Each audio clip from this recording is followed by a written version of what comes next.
Right, well, can I introduce you to our lovely company, Tyrone and Esther. And they're here, really, to answer your questions. So do we have anybody who'd like to kick off with a question? Any particular question? Or can I then? Where did it start? Where did the idea come from? So, because obviously Tyrone is also the writer as well as wonderful performer. The play started off, I think, when I on a visit to St. Kitts in the Caribbean, which is the neighbouring island to Nevis, and I met a guy who was the honeyman, and he basically treated people with herbs, and he didn't keep bees, but I kind of found him a fascinating character, and in fact I wrote a play with him in, but then the opportunity came to write this one, so this is the second play I've written with him. Right. The other one hasn't been presented.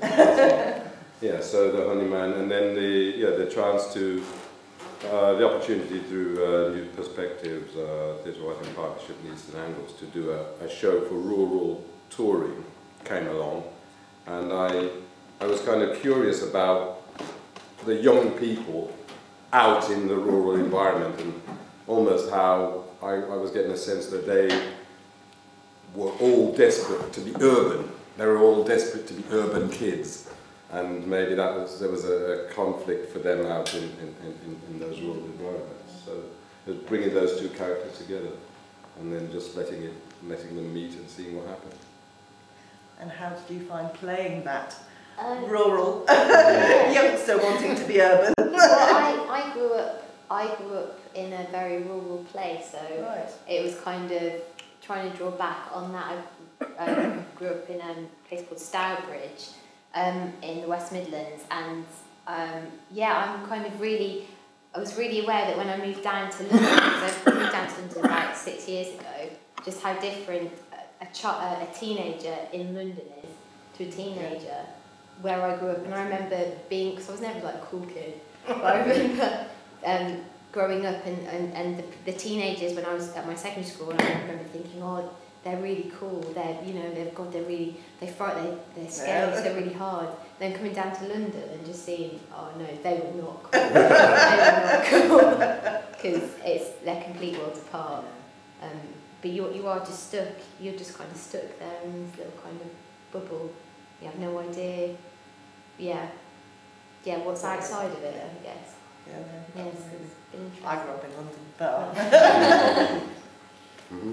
would anybody like to ask a question from the floor? Sir? I just wonder what was behind, if there's any historical context behind the story of the painting.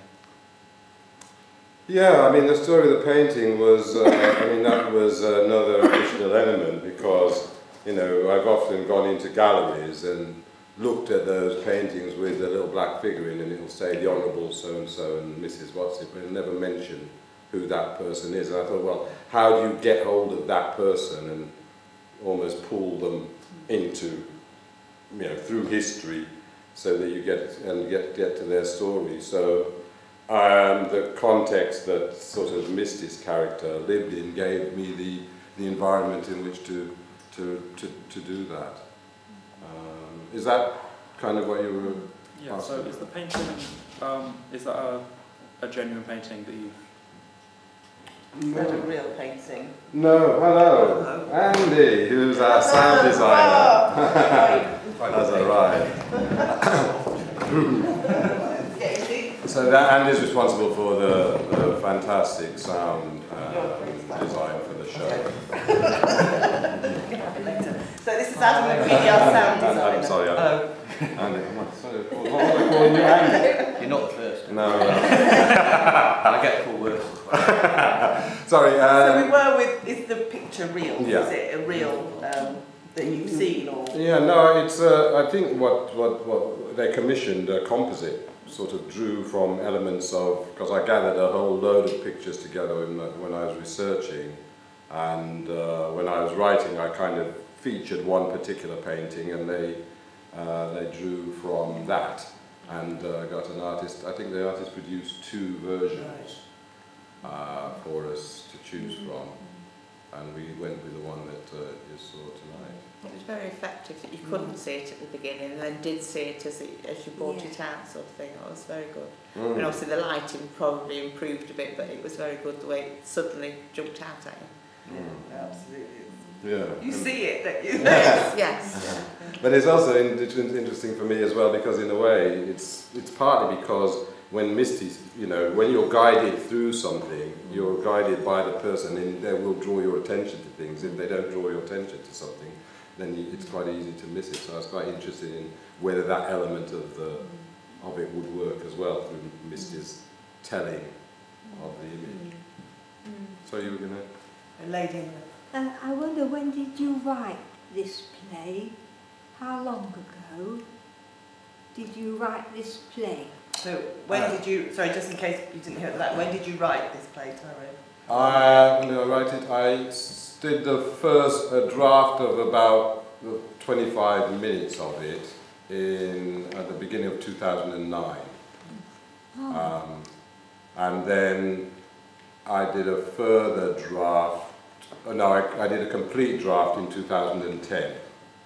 And then I've done some additional rewrites in a couple of stages since then, in August 2011 and then in January this year. Well, it may be just coincidence, but as you will know, there's been a lot of goings on about saving the bees and the disease, and they're getting some more money from DEFRA to do the research, because it was cut down, and they wanted money for to get research to find out, was it this disease or was it something else? Because the general idea, that, like you said in your play, that the bees would disappear and the whole balance would go. And it's so right from what was going on this time last year.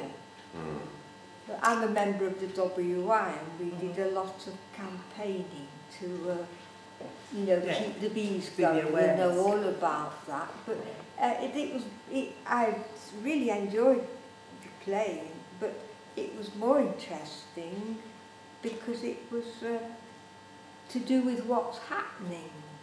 And I wondered if you had the idea, and it was sort of a coincidence that all this happened after you'd written your play. No, in a way. I suppose I think the thing is that maybe there has been a current around the issues around the bees has been going on for quite a while. Yes, it's almost like it's been coming in waves, yeah. And each wave is getting bigger. The concerns are getting bigger and more focused, I think, and more people are understanding it. So I think when I latched on to that idea or discovered it or started to focus on it, I was thinking, well, is this something that's going to come and go? But actually, when you start looking into the life of bees, you know they're not going to go unless there's something serious happening. So although you didn't write it with that in mind, it's just a happy coincidence, really, isn't it? Yeah, no, absolutely.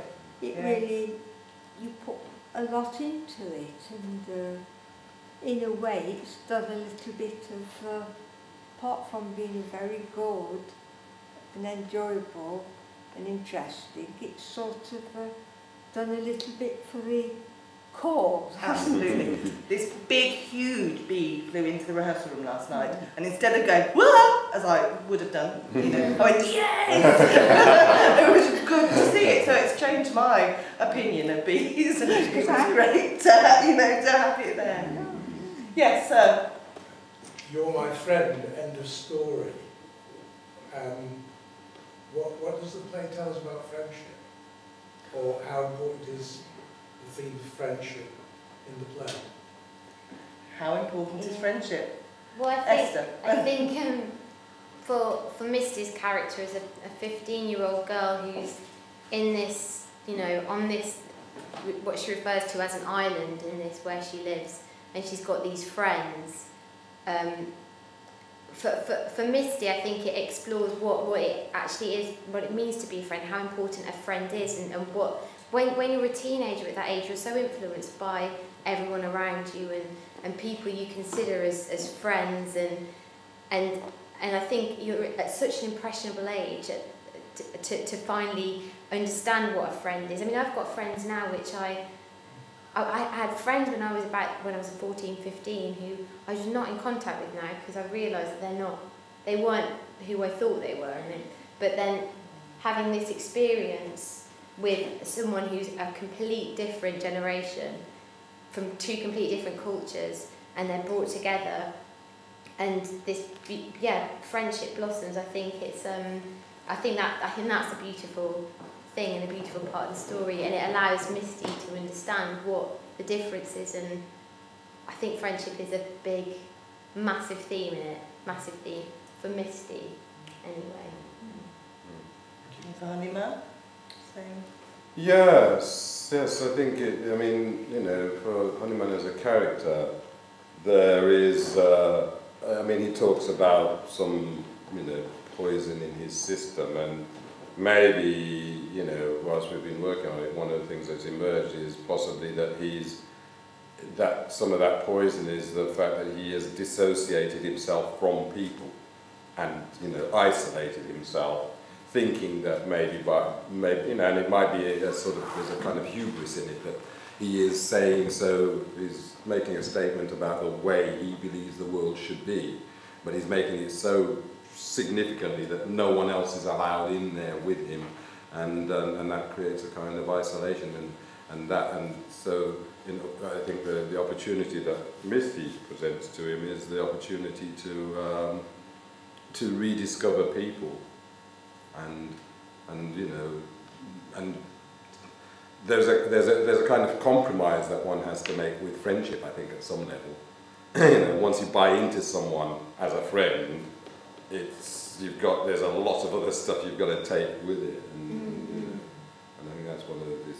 So it is it was a very important theme for me in writing the play, but also in playing it and seeing how these two characters develop there. I think it's as well that investment in friendship, like when the Honeyman gets stung by the bees and Misty finds him and he's having a go at her saying, well, you promised, you made a promise. For me, that always strikes a chord, because it's like, well, that's kind of, you have to learn to what am I trying to say? That's almost like the rules of friendship. You make compromise in your You give a promise. Yeah. Is it the promise that you're focusing on? About to follow through on the promise. That's you've invested in someone, so I think you showed the differences in perhaps the old way of friendship and the new way of friendship, in the fact that you were waiting, the Honeyman was waiting for the permission, and you said, but I'd already given it you, but you wanted the official permission, which is the old way, whereas the new way is, just do what you want, take it, and the older people don't tend to take that as a proper permission. So he was waiting for the official thing, and the girl, Misty, felt she'd already given it. And so that thing about the generation gap, and how it was quite important for me to say, well, there is something that you can learn from a generation above your parents, and there is something also that the generation above your parents can learn from the generation below, and it's an important connection that that somehow I suppose my fear is that we've fractured that connection quite a lot, and it's a very important one too, and it's certainly very important for these two in their situation. Yes. Question for Adam. There are lots of different elements in this film in terms of the sound design, because you've got kind of the mystical element and then you've got the real life element, and I've not got any experience in sound design. I'm wondering, where do you start when you design sound for a play? Like, what do you draw on, or what inspires you to use certain bits of music, or develop the sound, and for this piece, when did you start? And when did you? For this piece, I mean, it always starts with reading the script, of course, and looking for anything that's particularly stage direction knows that say that something happens here, like the church bells, very specific mobile phone rings and things like that. So then you sort of start reading and look at elements of the characters and things that are a little bit more subtext kind of base. On this one, it was looking at the set model. That was quite an inspiring thing because the jars and the glass became. I quite liked that image, and so I decided to use a lot of sounds that were sort of bell-like, and so a lot of the sounds are crystal glasses that are tuned with water in and then played with the violin bow to get that sort of glassy sound, and wind chimes and things like that, which I kind of liked for Tyrone's character, and then the piano was more related to not so much Misty's character, but her background, where she came from. The actual music itself is based around 6 chords. It's originally in B minor. Is it technical now?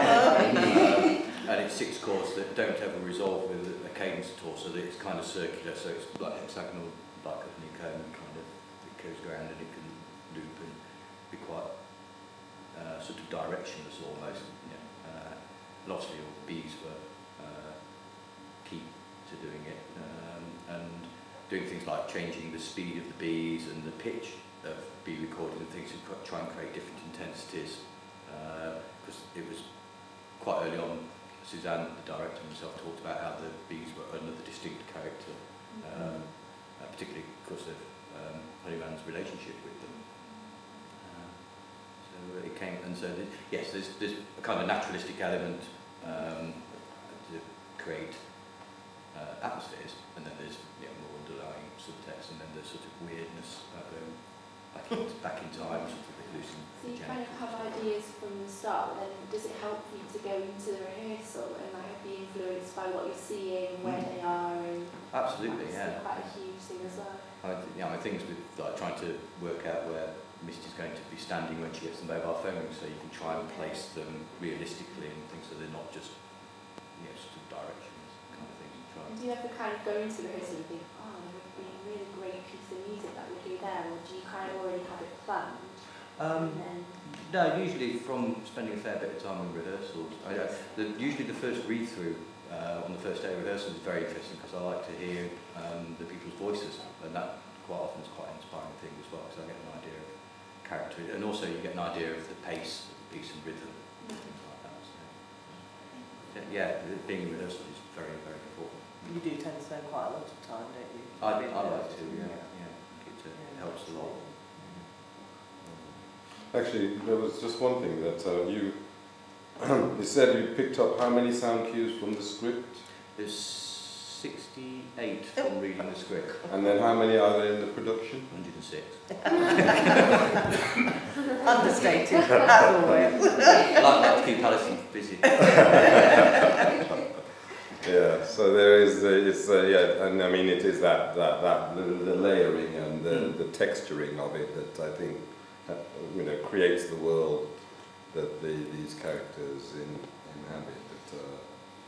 And it's again with the putting the play together, I thought one of the hopes I had was that by adding or putting demands on a soundscape for the play, which was going to have a lot of words in, that it was going to help it to engage a younger audience as well, because actually there'd be something else for them to hang on to, besides the fact that there are two people doing a lot of talking.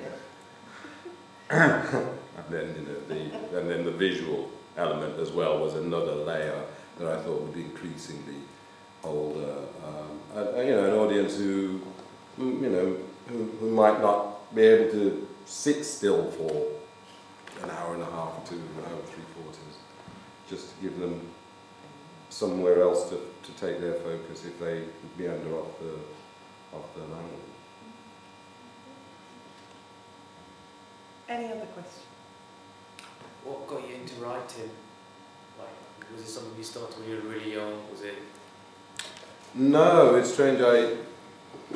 I started off working with a group of friends, and we used to devise and create our own work.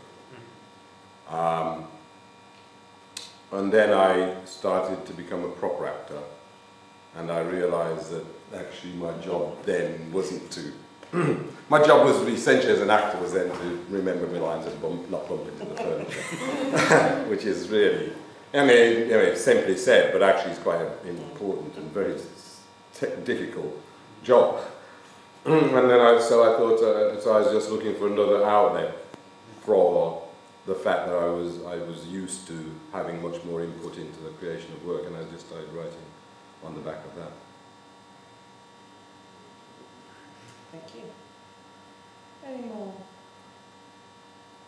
So how many pieces of work have you written now? Because obviously you said this is like a rewrite of a first draft of Honeyman sort of thing. Have you written? No, it's actually a different version of a completely different story with the same character. Same character. But no, I think I've got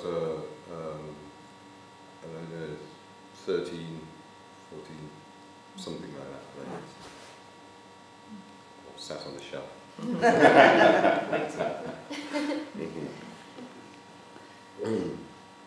Can I just ask? Can I just ask a question?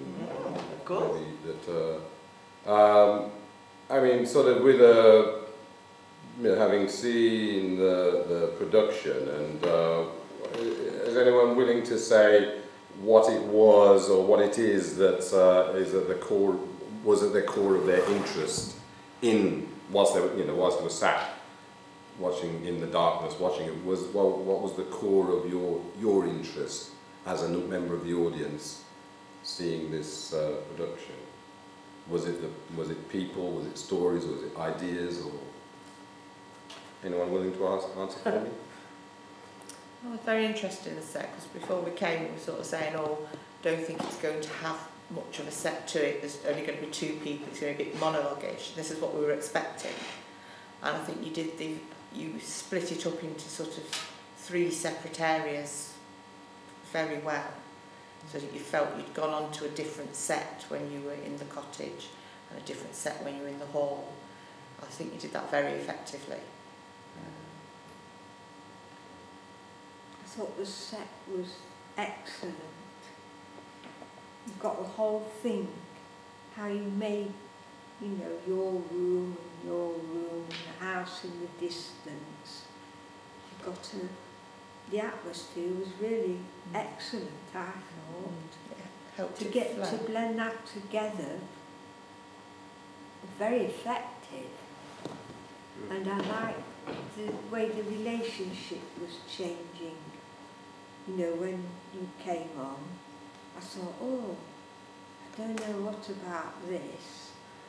And then gradually your character came, and then it was such a good blend really of different cultures, different ages, and that friendship thing, which was the driving, seemed to me the whole point of it was how you've got preconceived ideas, and then gradually it all came together, and it was quite a little bit of a surprise ending. So I think it made very good theatre, and I enjoyed it. And the sound as well. When you brought the sort of picture forward so you were sort of similar size to your characters behind you, and you yourself really changed your stance so that you became like the little boy, that was very effective. It was always like a 3D vision of this thing behind you. It was very impressive. Make a very good 6-year-old. Very bearded 6-year-old. Right, well, if nobody else has got any more burning questions, anybody here want to ask another question of the audience? Oh, yes? Do you think you'll make any more plays? Make any more plays? I don't. Well, no. Interesting one, that one, because I feel like I've got. I've spent the last 3 years working on 8 different plays, more or less at the same time, and I feel like the reason I'm doing that is so that I can finish them off to a certain stage and then put them on the shelf and then forget about them, and sort of, you know, I suppose almost really concentrate on the discipline, the actor's discipline, which is absorbing enough in itself, really. So I think I should, you know, I don't want to get too trapped by being split between the two. Do you prefer acting to writing? No, I'd say I kind of prefer I like to achieve a type of theatre that I'm interested in by any means necessary. So it's kind of, you know, if it means acting, I'll act it. If it means writing it, I'll write it. If it means holding the lantern for someone, then I'll do that. But, yeah. Is this the first time you've taken it all the way through, from play through to production? Or did you do that with you as well? I think it's the first time I've sort of done play. First time I performed in one of my plays. Yes. In a full production like this. Yeah. And how did you find that? Yeah. Do you feel fulfilled? Well, I think having such a fantastic actress to work with.